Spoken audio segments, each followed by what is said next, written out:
여러분, 투수 성적표에서 가장 충격적인 숫자 변화가 뭔지 아시나요? 저는 단연 이 조합이라고 봅니다. 에라 12.91 to 에라 3.72. 이건 조금 좋아졌다가 아닙니다. 이건 그냥 인생이 바뀐 수준이에요. 그리고 오늘 이야기할 선수, 삼성 라이온즈의 정민성이 바로 이 변화를 만들어낸 주인공입니다. 솔직히 말해볼게요.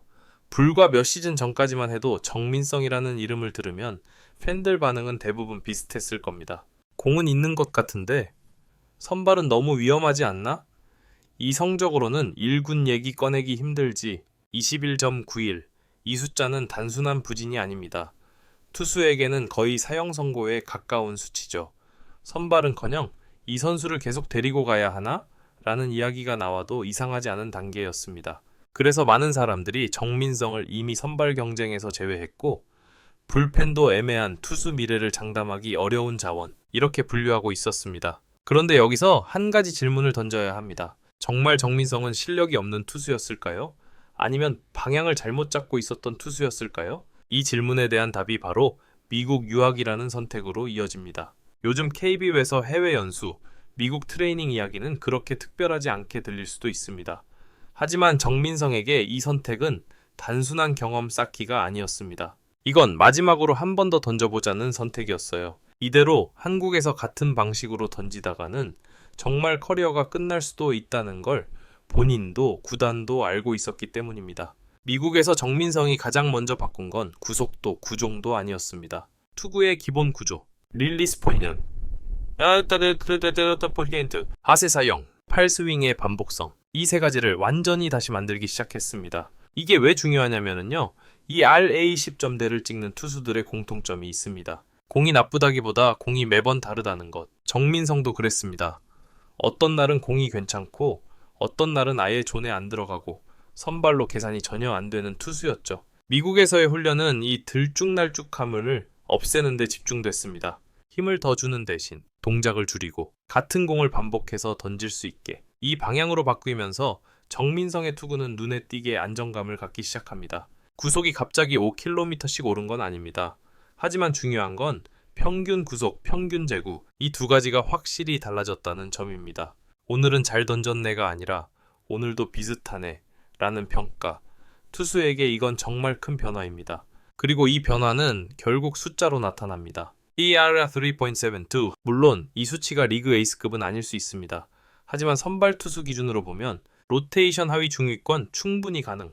대체 선발이 아닌 경쟁 선발, 선발 얘기를 꺼낼 수 있는 투수. 이 정도 의미는 충분히 있습니다. 즉, 정민성은 선발 로테이션이라는 단어를 부끄럽지 않게 말할 수 있는 단계까지 올라왔다는 겁니다. 여기서 많은 분들이 이런 질문을 던질 수 있습니다. 상대가 약했던 거 아니야? 퓨처스 성적 아니야? 이 질문 아주 정상입니다. 그래서 중요한 건 숫자가 아니라 내용입니다. 정민성의 최근 투구를 보면 확실히 달라진 장면들이 있습니다. 볼넷이 눈에 띄게 줄었고 초반부터 스트라이크를 던지고 1회부터 2회에 무너지는 장면이 거의 사라졌습니다. 이 세 가지는 상대 수준만으로는 설명되지 않습니다. 이건 투수 자체가 바뀌었다는 신호입니다. 특히 선발 투수에게 초반 이닝 안정감은 거의 필수 조건입니다. 예전의 정민성은 1회부터 투구수가 많아졌고 주자를 쌓아놓고 시작하는 경우가 많았습니다. 지금은 다릅니다.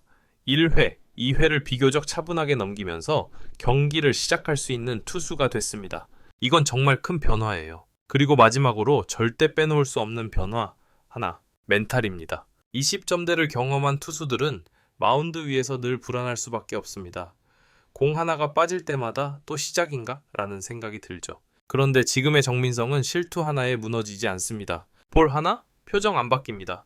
안타 하나? 템포 유지합니다. 이건 공보다 더 중요한 변화일 수도 있습니다. 그래서 요즘 삼성 내부에서 정민성을 바라보는 시선은 확실히 달라졌습니다. 예전에는 가능성은 있는데 였다면 지금은 이 선수 선발 테스트 해볼 수 있겠다로 바뀌고 있습니다. 물론 아직 2026 시즌 선발 자리가 보장된 건 아닙니다.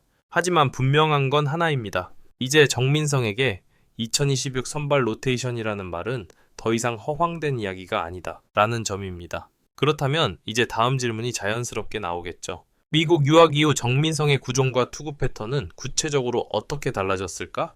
이 변화는 선발 투수로서 어디까지 통할 수 있을까? 먼저 가장 핵심이 되는 변화는 구종 구성의 단순화입니다. 예전에 정민성은 솔직히 말해서 던질 수 있는 공은 많은데 뭘 주력으로 쓰는지 잘 안 보이는 투수였습니다. 직구도 던지고 변화구도 여러 개 던지는데 정작 타자 입장에서는 위협적인 공이 딱 떠오르지 않는 느낌이었죠. 미국 유학 이후 이 부분이 완전히 바뀌었습니다. 지금의 정민성은 직구를 중심에 두고 가장 자신 있는 변화구 한 개에서 두 개에 집중합니다. 이 단순한 구조가 투수를 훨씬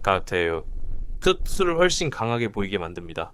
직구부터 이야기해 볼게요. 정민성의 직구는 와 진짜 빠르다는 타입은 아닙니다. 하지만 중요한 건 타자들이 편하게 치지 못한다는 점입니다.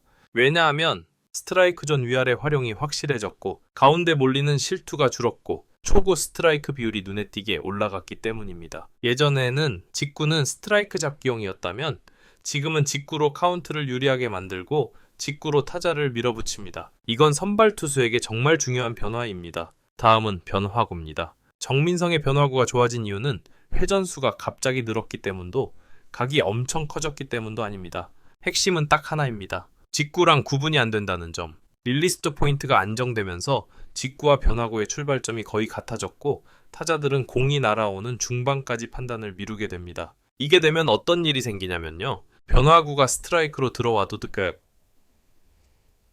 투자라도 늦고 볼로 빠져도 쉽게 참고 헛스윙이나 얕은 타구가 늘어납니다. 이건 단순히 공이 좋다의 문제가 아니라 투구 패턴이 정리됐다는 증거입니다. 여기서 또 하나 중요한 포인트. 정민성은 삼진에 집착하지 않게 됐습니다. 이 변화, 정말 큽니다.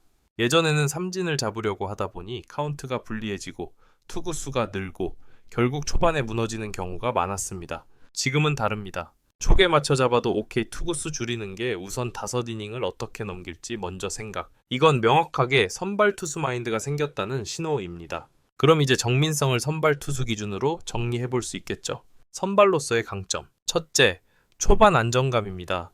1에서 2회에 크게 흔들리지 않습니다. 이건 선발 경쟁에서 가장 중요한 요소 중 하나입니다. 둘째, 볼넷 관리 능력. 이 AR점 12점대 시절과 비교하면 볼넷 비율이 눈에 띄게 줄었습니다. 이건 우연으로 나오지 않습니다. 셋째, 멘탈 유지력. 주자를 내보내도 경기가 바로 무너지지 않습니다. 이건 경험과 반복의 결과입니다. 그럼 한계는 뭘까요? 가장 현실적인 한계는 압도적인 결정구의 부재입니다. 정민성은 2공 하나로 이닝을 끝내는 투수는 아닙니다. 그래서 선발로 가면 투구수 관리가 계속 중요해집니다. 또 하나는 라인업 세 번째 바퀴 대응력입니다. 선발 투수라면 언젠가는 반드시 마주해야 하는 구간이죠. 이 부분은 아직 완전히 증명된 단계는 아닙니다.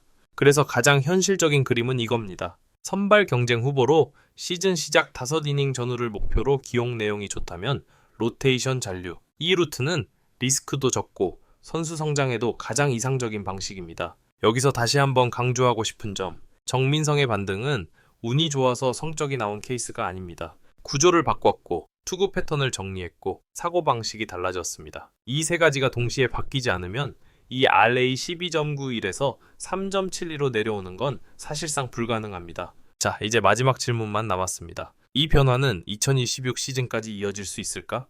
정민성은 삼성 선발 로테이션에서 어디까지 올라갈 수 있을까?